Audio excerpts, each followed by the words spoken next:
नमस्कार मैत्रिणींनो, किमया या यूट्यूब चॅनलमध्ये मी आपले स्वागत करत आहे। आज आपण पाहणार आहोत की मोरपिसाचे काय काय फायदे आहेत। घरात ठेवले तर आपल्याला त्याचा काय फायदा होतो, तर मोरपीस का घरात ठेवावे। तर आपण पूर्वीच्या काळापासून पाहत आलो आहे की मोरपीस हे आपल्याला सहज उपलब्ध होतात। रानात ज्यावेळेस मोर फिरतात किंवा मोर पावसाळ्यात नाचू लागतात त्यावेळेस मोरपीस हे गळतात। त्यामुळे आपण मोराला कुठलीही हानी न पोहोचवता रानात जे सापडलेले मोरपीस असतील ते मोरपीस किंवा आपल्याला दुकानात जर एक दोन मोरपीस विकत मिळाले तर ते, किंवा शक्यतो तर रानात जे गुरं वगैरे वळायला जातात त्या लोकांना, गुराख्यांना आपण सांगितले तर आपल्याला आरामात ते मोरपीस सहज उपलब्ध होऊन जातात। असे आपल्याला मोरपिसाचे आज उपाय आणि फायदे बघायचे आहेत। तर श्रीकृष्णाच्या मुकुटावरही मोरपीस हे लावलेले होते। तर शुक्रवारच्या दिवशी एक लाल कपड्यामध्ये आपल्याला एक मोरपीस गुंडाळायचा आहे आणि त्या मोरपिसाला हळदी, कुंकू, अक्षदा, फूल वाहून त्याची पूजा करायची आहे।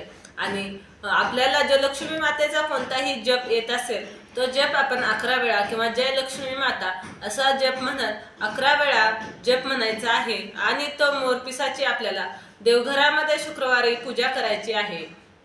आणि शुक्रवारच्या दिवशी संध्याकाळी आपली पूजा वगैरे झाल्यानंतर किंवा जेवण वगैरे आवरल्यानंतर तो मोरपीस, जे पूजा केलेला मोरपीस आहे तो व्यवस्थित बांधून त्या कपड्याची व्यवस्थित घडी करून आपल्याला, आपण जर तिजोरीमध्ये कॅश ठेवत असू तर त्या कॅशच्या खाली म्हणजे पैसे वरती ठेवायचे आणि तो मोरपीस, तो कपडा त्या पैशांच्या खाली ठेवायचे। असे ठेवल्याने आपल्या तिजोरीमधली कॅश ही कधीही संपत नाही। आपल्याकडे पैशाची आवक ही येतच राहते आणि पैसे आपले आपोआप वाढत राहतात। असे केल्याने आपल्या तिजोरीतील कधीही पैसे संपणार नाही।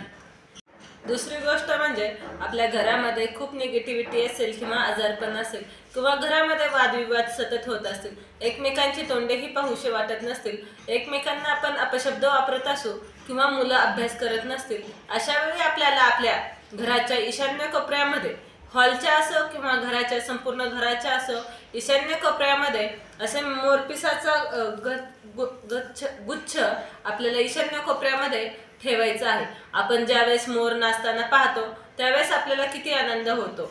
तसेच आपल्या घरात मोरपीस लावल्याने घरात आनंदाचे वातावरण निर्माण होते, घरात सकारात्मक ऊर्जा यायला चालू होते। त्यामुळे आपल्याला घराच्या ईशान्य कोपऱ्यामध्ये मोरपीस हे गुच्छ, किंवा जर गुच्छ आपल्याला भेटला नाही तर एक तरी मोरपीस हा आपल्या हॉलच्या ईशान्य कोपऱ्यामध्ये किंवा पूर्ण घराच्या ईशान्य कोपऱ्यामध्ये हा नक्कीच ठेवायचा आहे।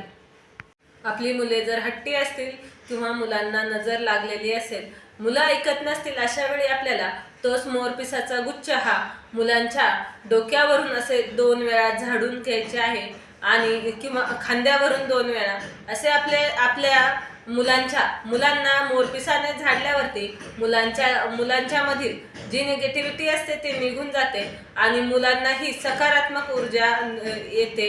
आणि जर मुलं ऐकत नसतील किंवा मुलं मोठी असतील तर आपल्याला मोरपीस असा आपल्या फॅनला असा टांगायचा आहे किंवा असा सिलो टेपने चिटकवायचा आहे की फॅन चालू केल्यानंतर त्याची हवा त्या मुलांना लागेल। मुलांच्या दप्तरामध्ये जर मोरपीस ठेवला तर सरस्वती माता खुश होती। जर मुलं ऐकत असतील तर मुलांकडून वहीच्या पहिल्या पानावरती आपल्याला ओम सरस्वती माता असे लिहून घ्यायचे आहे किंवा जय सरस्वती माता असे लिहून घ्यायचे आहे। ज्यावेळेस आपण शाळा आता चालू होईल त्यावेळेस आपण पहिल्याच पानावरती तसे लिहून घेतले तर आपल्या मुलांचा जो काही वर्षभर केलेला अभ्यास असतो तो पूर्णपणे लक्षात राहतो आणि मुलांची स्मरणशक्ती ही वाढते।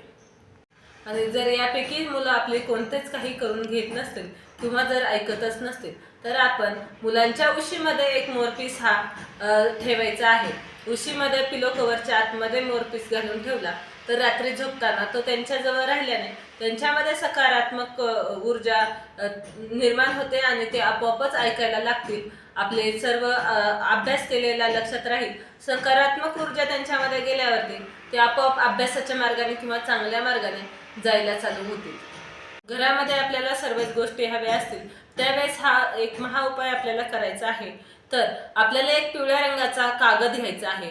त्या कागदावरती आपल्याला 5 मोरपीस, छोटे छोटे मोरपीस करून, म्हणजे मोराचे असे छोटे पीस करून असे 5 मोरपीस घ्यायचे आहे आणि ते मोरपीस त्या कागदाला चिटकवायचे किंवा तुम्हाला जसं शक्य होईल तसं तुम्ही त्याला टच करू शकता.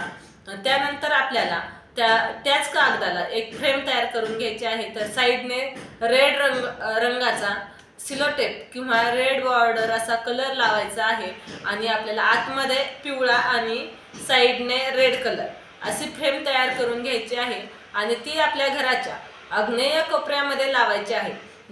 त्यामुळे आपल्या घरातील सर्व गोष्टी निगेटिव्हिटी असेल किंवा कोणत्याही आजारपण असेल, वाईट ऊर्जा असतील त्या सर्व निघून जातील. घरातील सर्वच व्यक्ती एकमेकांची ऐकायला लागतील किंवा कोणाच्या डोक्यामध्ये जर निगेटिव्ह विचार येत असतील तेही या उपायाने दूर होतील. कोणाचं काही प्रॉब्लेम म्हणजे आजारपण असेल किंवा कोणत्याही इच्छा असतील त्याही पूर्ण होतील. तर हा उपाय आपल्याला नक्कीच करायचा आहे. उपाय करताना आपले कष्ट आणि कर्म यांची साथ मात्र आपल्याला नक्कीच हवी असते.